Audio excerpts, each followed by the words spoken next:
Hey guys, Toastmaster Elise Lavie here, trying to give you a little bit of help as far as getting online as a new Queen City Toastmasters member. First off, welcome to Queen City Toastmasters. We're so excited to have you joining us as new Toastmaster members or new to us Toastmasters members. First off, you will kind of need to get a little bit familiar with the two different kind of websites that we have functioning. First off is our free Toast Host Queen City Toastmasters page, which is our qctm.toastmastersclubs.org page. This page will allow you to access our agendas for each week and sign up for meeting roles each week. It additionally has some other information that we'll go over that you might find helpful. You should have received an email from us on joining that asked you to opt in to receiving emails from Queen City Toastmasters. Please make sure you've gone ahead and opted in to receiving those emails. Once you've done that, you should have gotten an email from Queen City Toastmasters with some welcome information as well as information on how to log in to the Queen City Toastmasters page. If you haven't received that, definitely let our VP of membership or the president or any of the officers know, and we can help get you hooked up with our Queen City Toastmasters page, because that's where a lot of the magic happens. When you go to our page, there are some free resources that are kind of available to everybody, but more importantly, there is some members only information here.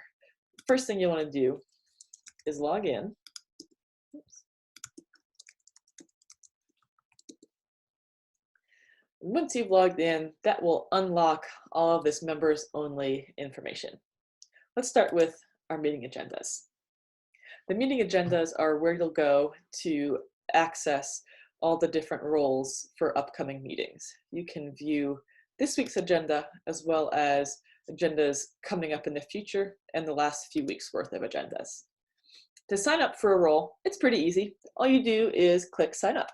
That will automatically populate that role with your name. The one role that's a little bit more tricky and involves providing a little bit more information is our speaker role. So you'll see for this upcoming week's meeting, we have David as our first speaker. The first thing you'll see is a drop-down menu for selecting your project.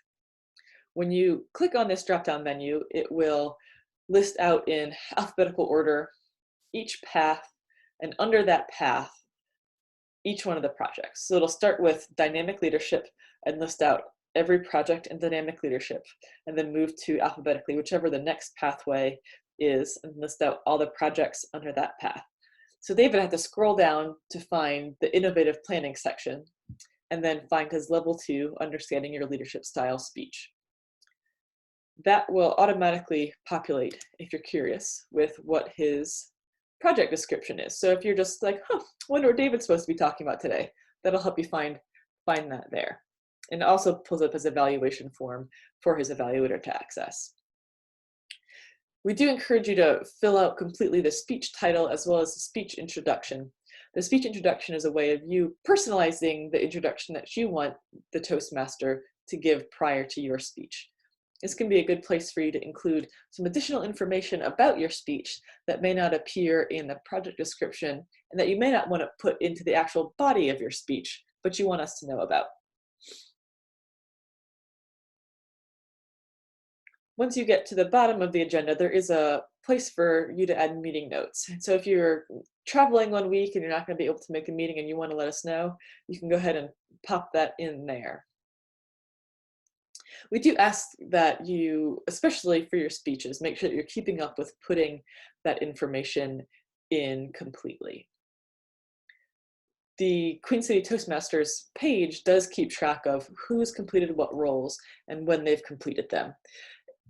The speech information part of that is important, because if you forget when you gave a speech, you didn't mark it down, you forgot to go back and complete your project within Toastmasters International, you can actually run what's called a roles report and figure out when you gave that speech if you've included all that information on the page.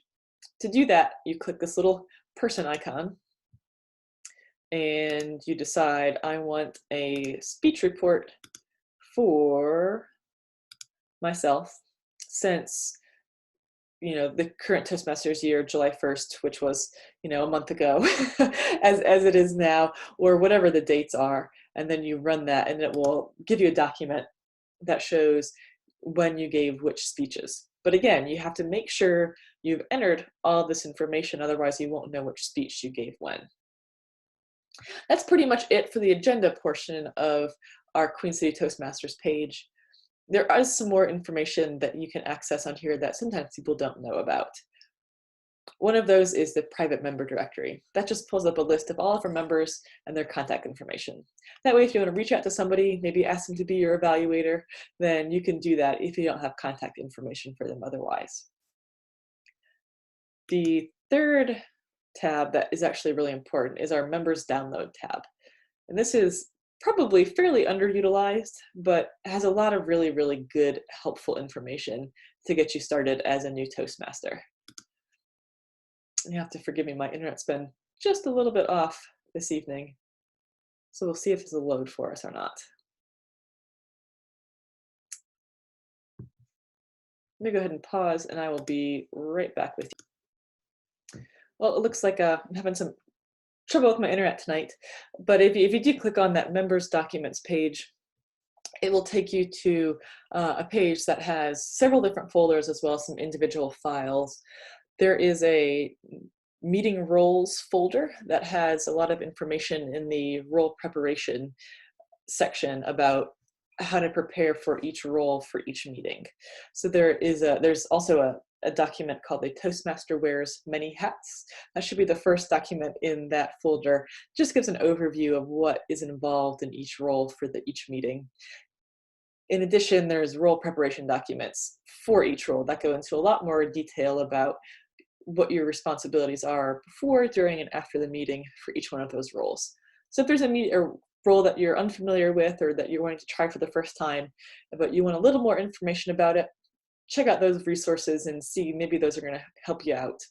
If you have any questions, definitely let one of your officers know and we can get you pointed in the right direction. I think that's about it for the Queen City page. Certainly it's all that we're going to get through tonight. So I hope that's been helpful, and we really look forward to seeing your icebreaker speech and seeing you fill a role for the first time with our club. It's definitely a journey, and it starts with that first small step. Even if you just want to be the timer or the joke master and tell a funny joke at the first meeting, that's the first step on a road to success. So we're definitely glad to have you, and we can't wait to share your journey with us, for you to share your journey with us. And like I said, if you have any questions, definitely let us know, and we will see you on Tuesday. Thanks so much.